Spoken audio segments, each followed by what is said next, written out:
Bonjour et bienvenue dans la chronique ciné, en partenariat avec le Rex. Vous êtes sur 42 TV, c'est Joe, et aujourd'hui je vous parle d'un film, La plus précieuse des marchandises. La plus précieuse des marchandises, c'est le premier film d'animation du réalisateur Michel Hazanavicius. Y a des gens qui connaissent pas Michel Hazanavicius là? OSS 117 Le Caire Nid d'Espion, en 2006. OSS Rio ne répond plus, en 2009. Et puis Vie artiste, en 2011, avec à chaque fois Jean Dujardin. Y a des gens qui connaissent pas Jean Dujardin dans la salle? Ça va, je plaisante. Hazanavicius, c'est aussi un grand cinéphile et un maître de la pastiche. Beric contre Superman, en 1992, Le Grand Détournement, ou La Classe américaine, en 1993, avec Dominique Mézeret. Mais bon, revenons à La plus précieuse des marchandises.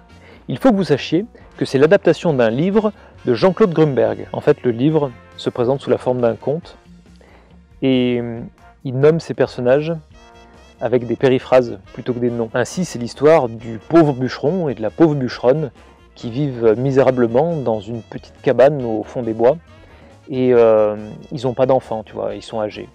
Et ils vivent pas loin d'une voie ferrée, et tous les jours, tu as un train qui passe. Et chaque jour, tu as la pauvre bûcheronne qui prie le dieu du train de lui faire don de l'une de ses précieuses marchandises.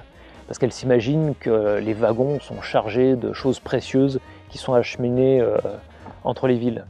Et n'importe quoi, ça suffirait à améliorer son quotidien ou à égayer sa journée. Jusqu'au jour où le train lui abandonne la plus précieuse des marchandises.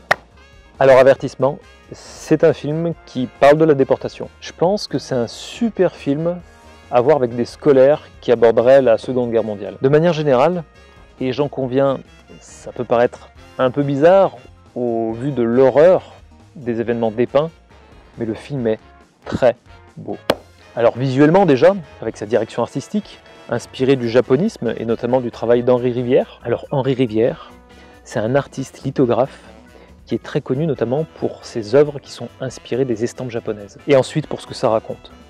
Parce que l'histoire rend hommage au juste plutôt que de se focaliser sur l'horreur de la mort et de la guerre. D'ailleurs, le film vous en évoquera d'autres, comme Persepolis en 2007, de Marjane Satrapi et Vincent Parronneau, ou encore Valse avec Bachir en 2008 d'Harry Folman, et plus récemment Les Hirondelles de Kaboul en 2019 de Zabou Bretman et Eléa Gobé-Mévélec. Mais alors pourquoi je vous cite ces films?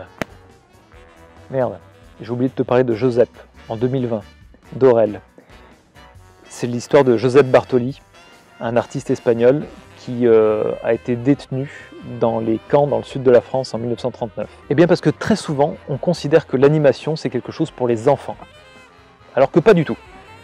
C'est juste une technique. Et dans le cas présent, ce qui est intéressant, c'est que par contraste, la forme, avec le conte, l'estampe, vient adoucir le fond qui traite de l'antisémitisme et de la Shoah. Je vous invite vraiment à découvrir ça en salle à partir du 20 novembre.